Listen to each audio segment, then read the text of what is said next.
जन सामान्य की बोली में रामचरितमानस की रचना की। और आज आप सबको पता है कि रामायण महाभारत हमारे अभिन्न अंग हैं हमारे समाज के। इसी प्रकार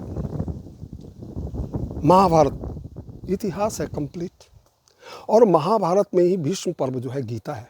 गीता के बारे में मैं आपको बाद में बताऊंगा। इसके साथ ही आपके पुराण हैं 18 पुराण, आप जानते हैं। इन पुराणों में अपने जो प्रकृति के मूल स्वरूप हैं उनके अलग अलग रूपों की व्याख्या की है, उन्हें देवत्व से महिमामंडित किया है। पंचतंत्र में राजे के मूर्ख लड़कों को पढ़ाने के लिए जानवरों के द्वारा विष्णुगुप्त ने उन्हें शिक्षा दी थी। उसी प्रकार हम अज्ञानियों को शिक्षा देने के लिए हमारे जो महान ऋषि थे उन्होंने इन पे कुछ लेप लगाया, मसाला भरा, इन्हें इंटरेस्टिंग बनाया। अदरवाइज ऑल दीज 18 पुराण्स और उपपुराण प्योर इतिहास बताते हैं ना। इतिहास और भूगोल ऐसी बेवफा, शाम को पढ़ा सुबह को सफ़ा, लेकिन ये इतने अच्छे ढंग से व्याख्यात की गई है कि हमारे दिलो दिमाग में हमेशा तरोताज़ा रहते हैं। आगम, वैष्णव, शैव, शाक्त, दर्शन, न्याय, वैशेषिका, सांख्य, योग शास्त्र, पूर्व मीमांसा, उत्तर मीमांसा, वैसे ही वेदांत, व्याकरण, पाणिनि का नाम सुना होगा आपने, निरुक्त, शिक्षा, छंद, कल्पसूत्र। और वेदों के क्या क्या अंग हैं? वेदों में मंत्र संहिता, ब्राह्मण ग्रंथ, आरण्यक, उपनिषद, 330 जो सर्वमान्य है, वैसे तो 1200 हैं। देवों न जानाति, इतना अखंड ज्ञान। फिर यजुर्वेद, धनुर्वेद, अथर्ववेद, और इसके अलावा गुरु ग्रंथ, अमृतवाणी, जैन ग्रंथ, सब में दुनिया भर का वैभव छिपा हुआ है। अब इतना जो ज्ञान है जिसका देवो न जाना थी, देवताओं को भी जो दुर्लभ है, आप और मेरे बस की तो बात इसको समझने की नहीं है। इसके लिए स्वयं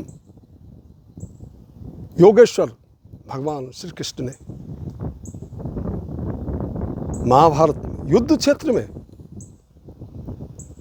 मामका पांडवाश्चावो किम कुर्तव संजय, धृतराष्ट्र पूछ रहे हैं संजय को कि क्या हो रहा है, और वहाँ महारथी अर्जुन, कमांडर इन चीफ, वो उन्होंने धनुष गांडीव नीचे धरती पे रख दिया। भाई ये मेरे भाई है, ये मेरा दादा है, ये ताऊ है। अधिकार खोकर बैठ रहना यह महा दुष्कर्म है, न्यायार्थ अपने बंधु को भी दंड देना धर्म है।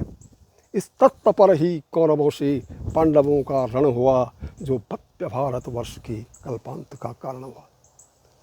उस योगेश्वर भगवान ने सारे वेदों के, उपनिषदों के ज्ञान को समाहित किया एक छोटे से ग्रंथ में, जिसको हम कहते हैं भगवत गीता। क्या कहते हैं? यदा यदा हि धर्मस्य ग्लानिर्भवति भारत अभ्युत्थानम् अधर्मस्य तदात्मानं सृजाम्यहम् परित्राणाय साधूनां विनाशाय च दुष्कृतां धर्म संस्थापनार्थाय संभवामि युगे युगे। आपको मुझे आश्वासन दिया, विश्वास दिलाया कि जब जब इस धरती पे असुरों का बुरी ताकतें उभरेंगी तो आप आश्वस्त रहें, कोई दैवीय शक्ति, कोई दैवीय मानव यहाँ जन्म लेगा और दुष्टों का संहार करेगा, और जो स्वजन है उनका उत्थान करेगा।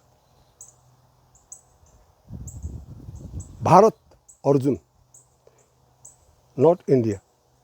कृष्ण केवल हमारे देश के भगवान नहीं, सारे चराचर के।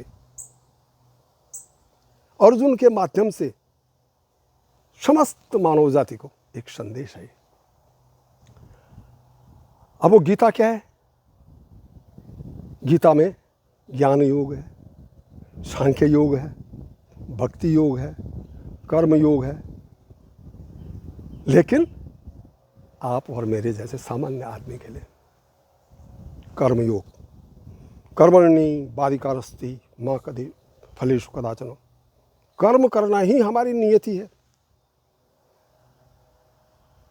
और हमारे पहले प्रधानमंत्री नेहरू जी ने बहुत सुंदर पंक्तियों में इसका वर्णन किया है।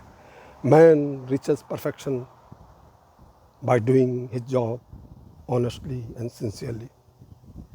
The job may be low and high, big and small, it does not matter at all.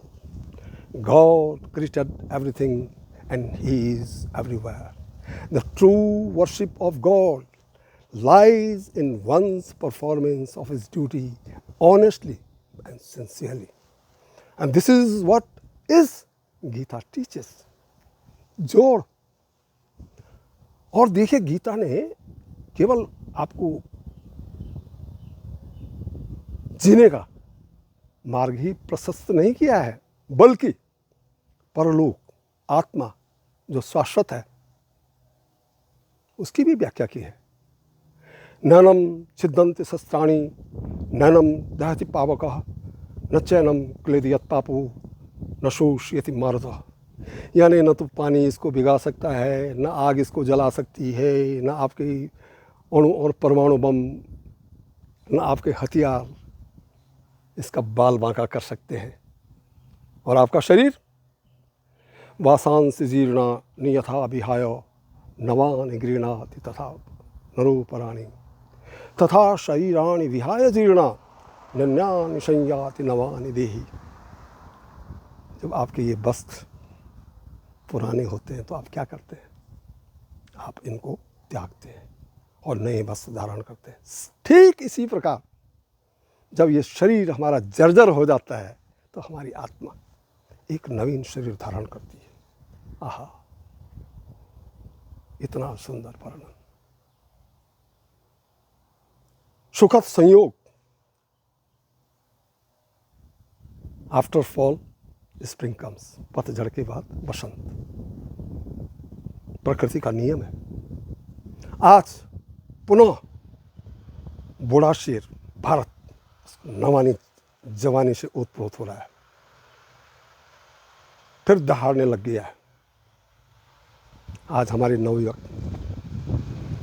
Information technology हो, माउस टेक्नोलॉजी हो, दुनिया के हर क्षेत्र में आपका मेरा नाम, भारत का परचम फहरा रहे हैं। आज विश्व में हमारा जो ज्ञान है, जो विज्ञान है, उसकी चर्चा हो रही है। आज हम एटमी ताकत से लैस हैं। आज हमारी मिसाइलों ने दुनिया में तहलका मचा रखा है। हमने चांद पे आज पानी की खोज की है। हम अब मंगल ग्रह पर जाने की सोच रहे हैं, प्लान है। सुखद संयोग। भारत नौजवानों का देश है। आपकी मेरे संयोग से पुरातन और नवीन इनका संयोग होगा और पुनः भारत आध्यात्मिक गुरु नहीं, आध्यात्मिक गुरु था, है, रहेगा। विश्व गुरु, एटमी ताकत, सुपर पावर नंबर 1। पहले ही प्रथम जगत में जो सभ्य था, यशस्वी जगदीश का दुलारा, वो भारत देश बनेगा। और उसके लिए हम सब मिलकर, जिसने भारत की मिट्टी में जन्म लिया, उसका खाया, तन मन धन प्राण चढ़ाएंगे, हम इसका मान बढ़ाएंगे। जग का सौभाग्य सितारा है, यह भारतवर्ष हमारा है, यह भारतवर्ष हमारा है।